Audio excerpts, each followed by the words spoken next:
Watch My Moose. Congratulations on the album, and we're loving the album. And I usually do this song at the end, but I'm thinking about doing it at the beginning here, or this question. Um, uh, what song is on pause on your phone right now? Um, Honestly, right now, I am. I finally met my pop. Like I, Charli XCX, a song called "Constant Repeat." I love her music so much. It really crept up on me. I know you see her album everywhere, but I love it. But then I started to listen. I don't even usually do this, but I listened to like one of those Spotify. This is Charli XCX, and then I was hearing all her old songs. I don't know. Yeah, I yeah, love yeah. her music, but that song "Constant Repeat" is actually on pause on my phone right now. I love that. What do you like about it? Well, it's just super catchy, but you could tell she's just got that passion in her voice. I also know, sure, she's been on Atlantic Records for what 5 albums, and it can't be easy for a woman in that environment. She says she's quoted telling some executive, if you want a puppet, get yourself a puppet, But then she's come all the way this way, and I feel like she's this new album is I think it's her fifth on Atlantic, and it's like short and sweet, but just sounds incredible in the song. You just hear it in her voice. She's just got it. She's got it, and the songs are I don't know. They're the good combination of certain ones catchy, but sort of make you want to cry uh, with the melody and things. I Yeah. don't know. Yeah. Well, I completely agree. She's like an artist that I love too, and I like typically kind of I would think that I wouldn't, but I think that what she's doing is really interesting and good. And then once I would listen to that playlist, like all the old songs that I never heard, I Yeah. was like, wow, I met my match, or I met my soulmate. Not a match, but like I like that song Boom Clap. I never heard those songs before, and they're just so boom clap, the sound of my heart, the beat goes Yeah. on and on. I don't know. She Yeah. rules. Well, speaking of like huge pop queens, I heard on the album Flying was it written for Kesha? It was written with Kesha in mind.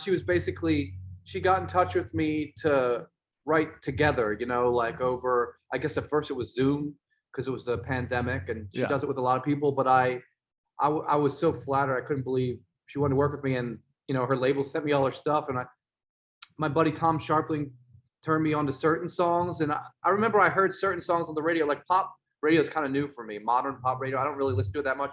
But I remember I liked certain Kesha, but anyway, I was listening to her a lot, and I just one upped it. I was like, oh, I'll write songs for her like Bob Dylan style, or in my mind, how he would write songs for people. And that was one Yeah. song I sent to her. She did like it. The demo of what made the record at the time, it was a demo. It was just vocal and acoustic and drum machine. I added a lead guitar later, but that demo is what I sent Kesha. She did like it, but I was inspired by certain things, like flying acid flashback, flying saucers, black coffee. I don't know. Yeah, I was inspired by her, and I wrote it thinking of her in mind, hoping she would cover it. But I also immediately, when I heard it back, was attached to it as well, and I was like, yeah, I hope she does do this. But and and listening that like knowing I'm like it's the kind of thing where I'm like I wonder how this could be like in the style of Kesha, like what you can hear the germs of it, and it's like I would like to hear what she does with it, because I'm sure it could be. yeah, I don't know if she'll do it, but it was really fun working with her. We did like a remote studio session. I would love to be in the real studio with her. I think she's so cool. But yeah, there's like a song she has. I can't remember the song, but she says something like she's like, "Haven't seen my boyfriend in a few nights," and then I was like, in my mind, I was like, "Flying acid flashback, flying salsa, black coffee, pink lemonade." I don't know. So it's just little things. When I'm a music obsessive and I play music and I listen, so like it's amazing. One day you realize what there's constant influence in nobody will really know, and that's what music is. It's like Totally. it's not like there's no new chords, and there's no Right. you just got to be clever with the way you either subliminally or intentionally steal things. Totally. Yeah. And I mean, speaking of like other musicians that you talk about on the album, you talk about opening for Neil Young. which is a thing that really happened. Yeah. And I was wondering, what is your, like, what song when you were opening for Neil Young, and then I'm guessing that you saw him, what Neil Young song were you most excited to see him play? Well, I've seen him a lot, and the first time I saw him, I think it was like 2007 or something.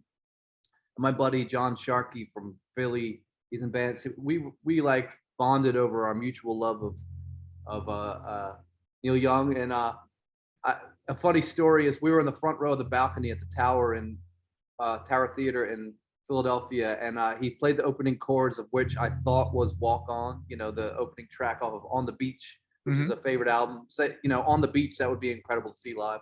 But anyway, I was like, I thought he was about to play "Walk On," and then my buddy John Sharkey said, "If he played "Walk On," I would throw you off this balcony."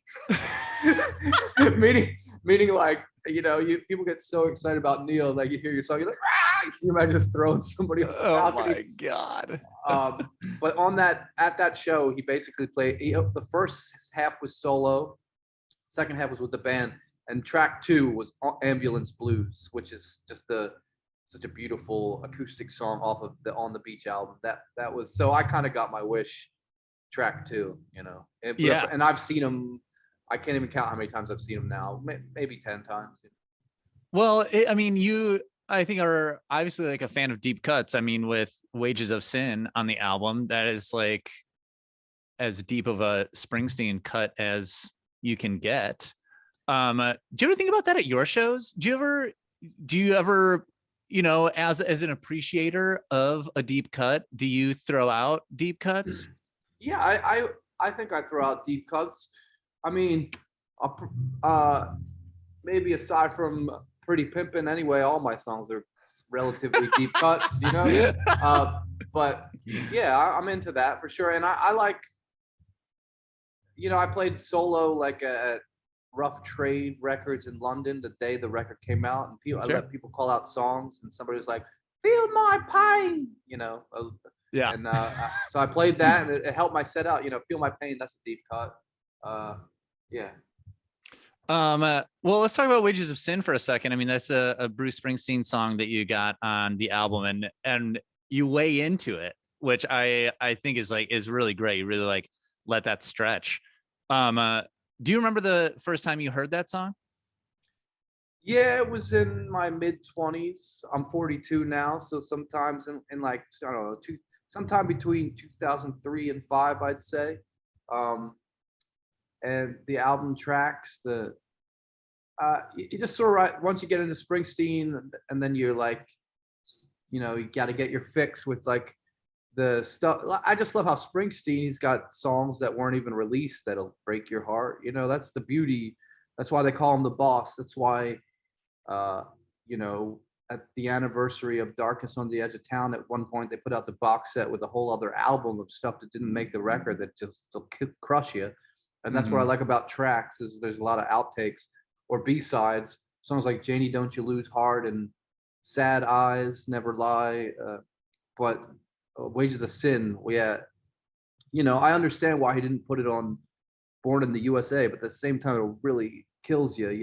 I like the songs that'll just cut, your heart will explode or whatever. And I tried to do a version back in 2007, I feel like it was, and just more recently, as you can hear, there's sound check going on. Yeah. That's life on the road, man. Yeah.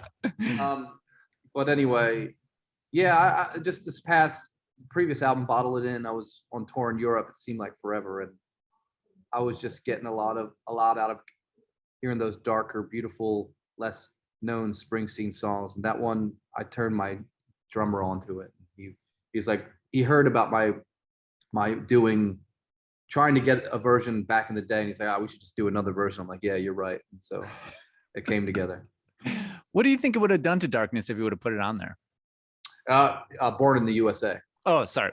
Yeah, Born in the USA. I think, well, I mean, he always did well, but Born in the USA was true. Commercial, I mean, it was the definition of a next level commercial album. It would I don't know. I understand why I left it off. Let's put it that way. You mentioned OKV on the record. What is OKV? OKV it's overnight KV, which is song of mine. I use the word overnight a lot, NITE, and it's sort of like overnight religion, overnight KV, overnight sensation. My early albums, I would have sayings like that, and somewhere along the way, overnight KB became my production company, as in like it's on my band credit card or whatever. And but OKV, but my studio at home is called OKV Central, which is overnight KV Central, which is based on a studio in Nashville, or inspired by the name of a studio in Nashville called Hillbilly Central, which was Tom Paul Glazer's studio, where Waylon Jennings used to like to hang out when he took control of his life and his career, and got outlaw when they started calling him an outlaw country singer. And you recorded there. Did you, how much of did you record this whole album? I'd say half the album was yeah, and the other half was at Mance Sounds in LA with Rob Schnapp, who the first thing he did with me was Pretty Pimpin', but I guess I started working with him on and off since a few albums ago, Believe I'm Going Down. But he's a tight bro of mine, and he came to Philly once too. I didn't, he helped me over the phone throughout the whole record. We talked a lot over the pandemic. So yep. when you're in your own studio, is that I would think I'd be overwhelmed by the too much freedom. Is that I was at first, not about the freedom, but just that left and right brain almost. It's like I'm at home, but I'm supposed to work, and everybody's asking me what to do, and now I don't know because there's too much going on. But I at least knew that I got the right people to help me record. My buddy Adam, he's now in the band, but he moved to Philly at just the right time, and he helped me build the studio from the ground up. And another engineer, Ted Young, moved to Philly, who I used to work with a lot in New York. So I had the right people manning the ship. I couldn't do it alone. That's the one thing, the best thing you can learn as you get older is like you can't do it alone, and you just find the right people around you who live in your actual city. That was kind of lost on me before, where I'd work with people who didn't. Oh, it's tougher. You're in Milwaukee, maybe it's similar. Philly, like there's not a ton of as many people as there are in New York or LA to work with, but you just got to look around at your surroundings and just have the right people. Because there aren't as many. Haven't you ever been tempted to move?